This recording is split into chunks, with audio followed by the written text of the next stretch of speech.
ನನ್ನ ಪ್ರೀತಿಯ ಪರಮಾತ್ಮ ಹಾಗೂ ಅವನ ಎಲ್ಲ ಆತ್ಮಗಳಿಗೂ ನನ್ನ ನಮಸ್ಕಾರಗಳು.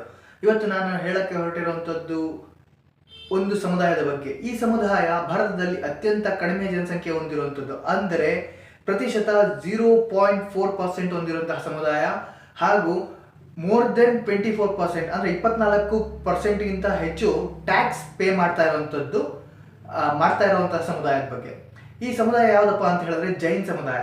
ಈ ಜೈನ್ ಸಮುದಾಯದಲ್ಲಿ ಅತ್ಯಂತ ಶ್ರೇಷ್ಠವಾದಂತಹ ವ್ಯಕ್ತಿಗಳಂದ್ರೆ ತೀರ್ಥಂಕರರು. ಈ ತೀರ್ಥಂಕರಲ್ಲಿ 24 ಜನ ತೀರ್ಥಂಕರಿದ್ದಾರೆ. 24 ಜನ ತೀರ್ಥಂಕರಲ್ಲಿ ಮೊದಲನೇ ತೀರ್ಥಂಕರ್ ಯಾರಪ್ಪ ಅಂತ ಹೇಳಿದ್ರೆ ವೃಷಭನಾಥ ಅಂತ ಹೇಳಿ. ಈ ವೃಷಭನಾಥರು ಯಾವ ವಂಶಕ್ಕೆ ಸೇರಿದವರು ಅಂತ ಹೇಳಿ ನೀವೇನಾದ್ರು ತಿಳ್ಕೊಂಡ್ರೆ ನೀವು ಆಶ್ಚರ್ಯ ಪಡ್ತೀರಾ. ನಿಮ್ಗೇನಾದ್ರೂ ಅಕಸ್ಮಾತ್ ಗೊತ್ತಿದ್ರೆ ಕಮೆಂಟ್ ಮಾಡಿ. ನಿಮ್ಗೇನಾದ್ರು ಗೊತ್ತಿಲ್ಲ ಅಂತ ಹೇಳಿದ್ರೆ ಈ ವಿಡಿಯೋ ಪೂರ್ತಿ ನೋಡಿದ ಮೇಲೆ ಹೋಗಿ ಸರ್ಚ್ ಮಾಡಿದ್ಮೇಲೆ ಆಮೇಲೆ ಕಮೆಂಟ್ ಮಾಡಿ, ಓಕೆನಾ? ಇವತ್ತಿನ ವಿಡಿಯೋ ಏನಪ್ಪಾ ಅಂತ ಹೇಳಿದ್ರೆ, ವೃಷಭನಾಥರಿಗೆ ಈ ಸುಮಾರು 100ಕ್ಕೂ ಹೆಚ್ಚು ಜನ ಮಕ್ಕಳಿರ್ತಾರೆ. 100ಕ್ಕೂ ಹೆಚ್ಚು ಜನ ಮಕ್ಕಳಲ್ಲಿ ಪ್ರಮುಖರು ನಮಗೆ ಕಂಡು ಬರುವಂಥದ್ದು ಭರತ ಮತ್ತು ಬಾಹುಬಲಿ. ಭರತ ಅಣ್ಣನಾಗಿರ್ತಾನೆ, ಬಾಹುಬಲಿ ತಮ್ಮನಾಗಿರ್ತಾನೆ. ಹೀಗೆ ವೃಷಭನಾಥರು ಅವರ ಸಾಂಸಾರಿಕ ಜೀವನವನ್ನು ತ್ಯಜಿಸಿದ ನಂತರ ಅವರು ಕೈವಲ್ಯ ಜ್ಞಾನವನ್ನು ಪಡೆಯೋದಕ್ಕೋಸ್ಕರ ಕಾಡಿಗೆ ಹೋಗ್ತಾರೆ. ಕಾಡಿಗೆ ಹೋಗೋದಕ್ಕಿಂತ ಮುಂಚೆ ಈ ರಾಜ್ಯವನ್ನೆಲ್ಲ ಎಲ್ಲರಿಗೂ ಡಿವೈಡ್ ಮಾಡ್ತಾರೆ, ಪಾರ್ಟಿಷನ್ ಮಾಡ್ಬಿಟ್ಟು ಎಲ್ಲರಿಗೂ ಯಾವ್ದು ಬೇಕೋ ಅದನ್ನೆಲ್ಲ ಹಂಚಿರ್ತಾರೆ.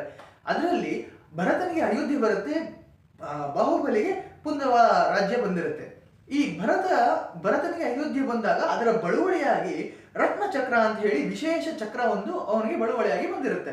ಈ ರತ್ನಚಕ್ರ ಹೇಗೆ ಅಂತಂದ್ರೆ ವಿಷ್ಣು ಚಕ್ರ ಇದ್ದಾಗೆ ಒಂದು ಪವರ್ಫುಲ್ ಚಕ್ರ. ಭರತನಿಗೆ ಈ ಚಕ್ರ ಇಟ್ಕೊಂಡು ನಾನು ಏನಪ್ಪ ಮಾಡ್ಲಿ ಅಂತ ಹೇಳಿ ಹೇಳಿದಾಗ ಅವನೊಂದು ದುರಾಸೆ ಬರುತ್ತೆ.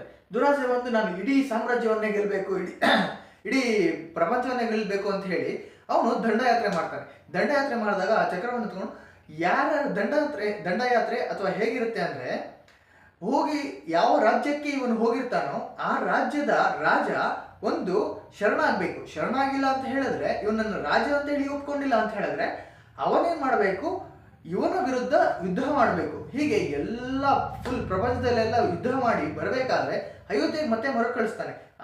ಅಯೋಧ್ಯೆಗೆ ಮತ್ತೆ ಮರುಕಳಿಸಿದಾಗ ಆ ರತ್ನ ಚಕ್ರ ಏನಿದೆಯಲ್ಲ ಅದು ಅಯೋಧ್ಯೆಯ ಒಳಗಡೆ ಎಂಟ್ರಿ ಆಗಲ್ಲ. ಯಾಕಪ್ಪ ಅಂತ ಹೇಳಿದ್ರೆ ಅವನು ಎಲ್ಲಾ ರಾಜ್ಯಗಳನ್ನು ಗೆದ್ದಿರಲ್ಲ.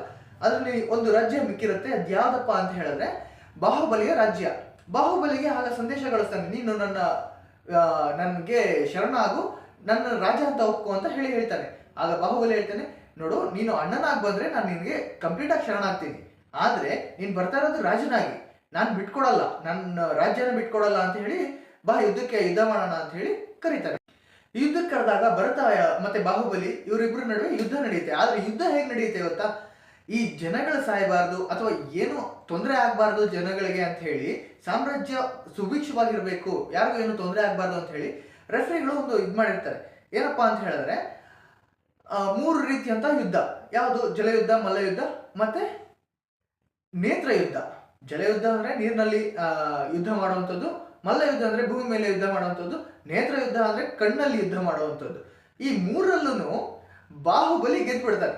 ಬಾಹುಬಲಿ ಗೆದ್ದಿದ ತಕ್ಷಣ ಇಡೀ ಸಾಮ್ರಾಜ್ಯವನ್ನ ಅಂದ್ರೆ ಇಡೀ ಪ್ರಪಂಚವನ್ನು ಗೆದ್ದಂತಹ ಭರತನಿಗೆ ಒಂದ್ ಸ್ವಲ್ಪ ಈಗೋ ಹರ್ಟ್ ಆಗುತ್ತೆ. ಅವನ ಹತ್ರ ಇದ್ದಂತಹ ರತ್ನ ಚಕ್ರನ ಪ್ರಯೋಗ ಮಾಡ್ತಾನೆ. ಇಲ್ಲಿ ಯುದ್ಧದಲ್ಲಿ ಏನಪ್ಪಾ ಅಂತ ಹೇಳಿದ್ರೆ ಯಾವುದೇ ರೀತಿಯಾದಂತಹ ಆಯುಧಗಳನ್ನ ಬಳಸಬಾರ್ದು, ಆದರೆ ಭರತ ಬಳಸ್ತಾನೆ. ಭರತ ಬಳಸಿದಾಗ ಆ ರತ್ನ ಚಕ್ರ ಬಾಹುಬಲಿ ಹತ್ರ ಹೋಗಿ ಅವನಿಗೆ 3 ಪ್ರದಕ್ಷಿಣೆ ಹಾಕಿ ಅವನ ಮುಂದೆ ನಿಲ್ಲುತ್ತೆ. ಆಗ ಅವನಿಗೆ ಏನನ್ಸುತ್ತೋ ಗೊತ್ತಿಲ್ಲ ಬಾಹುಬಲಿಗೆ, ಅಯ್ಯೋ, ನಾನು ಯುದ್ಧ ಮಾಡಿದ್ದು ನನ್ನ ಸ್ವಂತ ಅಣ್ಣನ ವಿರುದ್ಧನ, ಏನು ರಾಜ್ಯಕ್ಕಿಂತ ಭ್ರಾತೃತ್ವಕ್ಕಿಂತ ರಾಜ್ಯ ಹೆಚ್ಚಿದ ಅಂತ ಹೇಳಿ ಅವನೇನ್ ಮಾಡ್ತಾನೆ, ಅಲ್ಲಿಗೆ ಅವನಿಗೆ ಜಿಗುಪ್ಸೆ ಬಂದು, ಜೀವನದ ಮೇಲೆ ಜಿಗುಪ್ಸೆ ಬಂದು ಅಲ್ಲಿಂದ ಹೊರಡ್ತಾನೆ. ಎಲ್ಲವನ್ನೂ ಸಹ ಭರತನಿಗೆ ಸಮರ್ಪಣೆ ಮಾಡಿ, ಎಲ್ಲವೂ ನಿನ್ನದೇ ಅಂತ ಹೇಳಿ ಭರತನಿಗೆ ಸಮರ್ಪಣೆ ಮಾಡಿ ಹೊರಡ್ತಾನೆ. ಹೊರಟು ಅದು ಏನು ಉಟ್ಟ ಬಟ್ಟೆಯಲ್ಲೂ ಅಷ್ಟೇ ಅಲ್ಲ, ಕಂಪ್ಲೀಟ್ ಆಗಿ ಬಟ್ಟೆ ಇಲ್ದಿರ, ಯಾವುದು ವಸ್ತ್ರಗಳಿಲ್ದಿರ ನಿರ್ವಸ್ತ್ರನಾಗಿ ನಿರಾಯುಧನಾಗಿ ಹೊರಡ್ತಾನೆ. ಕಾಡು ಹೊರಟು ತಪಸ್ ಮಾಡೋದಕ್ಕೆ ನಿಂತ್ಕೊಳ್ತಾನೆ. ಏನಕ್ಕೆ ನಿಂತ್ಕೊಳ್ತಾನೆ ಗೊತ್ತಾ? ಅದು ಅವನಿಗೆ ಒಂದು ಗಿಲ್ಟ್ ಕಾಯ್ತಾ ಇರುತ್ತೆ. ನಾನು ಇವಾಗ ಇರುವಂತಹ ನಿಂತಿರೋ ಜಾಗ ಕೂಡ ಭರತನದು, ನನ್ನದಲ್ಲ, ನನ್ನದೇನು ಇಲ್ಲ ಅಂತ ಹೇಳಿ. ಹಾಗಾಗಿ ಅವನಿಗೆ ಕಡಿಮೆ ಸ್ಪೇಸ್ ಅಲ್ಲಿ ತಪಸ್ ಮಾಡೋಕ್ಕಾಗುವಂಥದ್ದು ಏನು ಅಂತಂದ್ರೆ, ನಿಂತು ತಪಸ್ ಮಾಡಿದ್ರೆ ಕಡಿಮೆ ಸ್ಪೇಸ್ ಅಲ್ಲಿ ತಪಸ್ ಮಾಡ್ಬೋದು ಅನ್ನುವಂತಹ ಒಂದು ಆಲೋಚನೆ. ಹಾಗಾಗಿ ನಿಂತೆ 1 ವರ್ಷ ತಪಸ್ ಮಾಡ್ತಾನೆ.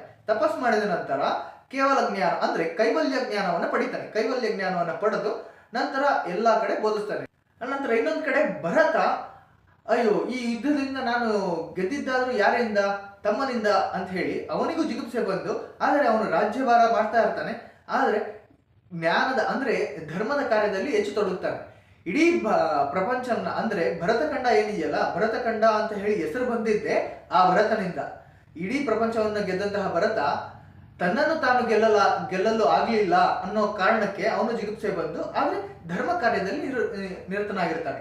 ಇನ್ನೊಂದು ನಾನು ಸ್ಟಾರ್ಟಿಂಗ್ ಅಲ್ಲಿ ಹೇಳಿದ್ನಲ್ಲ, ಏನ್ ಹೇಳಿ, ಭಾರತದಲ್ಲಿ ಜೈನ್ ಸಮುದಾಯ 0.4% ಜನ ಇದ್ರೂ ಸಹ ಅತ್ಯಂತ ಹೆಚ್ಚು ಟ್ಯಾಕ್ಸ್ ಪೇ ಮಾಡುವಂತಹ ಜನಾಂಗ ಆಗಿದೆ ಅಂತ ಹೇಳಿ, ಜನ ಸಮುದಾಯ ಆಗಿದೆ ಅಂತ ಹೇಳಿದ್ನಲ್ಲ, ಅದು ಹೇಗೆ ಅಷ್ಟೊಂದು ಶ್ರೀಮಂತರಾಗಿರುವಂತಹ ಜೈನ್ ಸಮುದಾಯ ಹೇಗೆ ಅಷ್ಟೊಂದು ಶ್ರೀಮಂತರಾಯಿತು ಅಂತ ಹೇಳಿ ನಾನು ಮುಂದೆ ಹೇಳ್ತೇನೆ ಇನ್ನೊಂದು ವಿಡಿಯೋದಲ್ಲಿ. Keep watching. ಈ ವಿಡಿಯೋ ಕತೆ ಇಷ್ಟ ಆಗಿದ್ರೆ ಶೇರ್ ಮಾಡಿ, ಲೈಕ್ ಮಾಡಿ, ಕಮೆಂಟ್ ಮಾಡಿ. ನಿಮಗೆ ನನ್ನ ವಿಡಿಯೋಸ್ಗಳು ಮುಂದೆ ಬೇಕು ಅಂತ ಹೇಳಿದ್ರೆ ಸಬ್ಸ್ಕ್ರೈಬ್ ಮಾಡಿ. ಧನ್ಯವಾದಗಳು. ನಮಸ್ಕಾರ.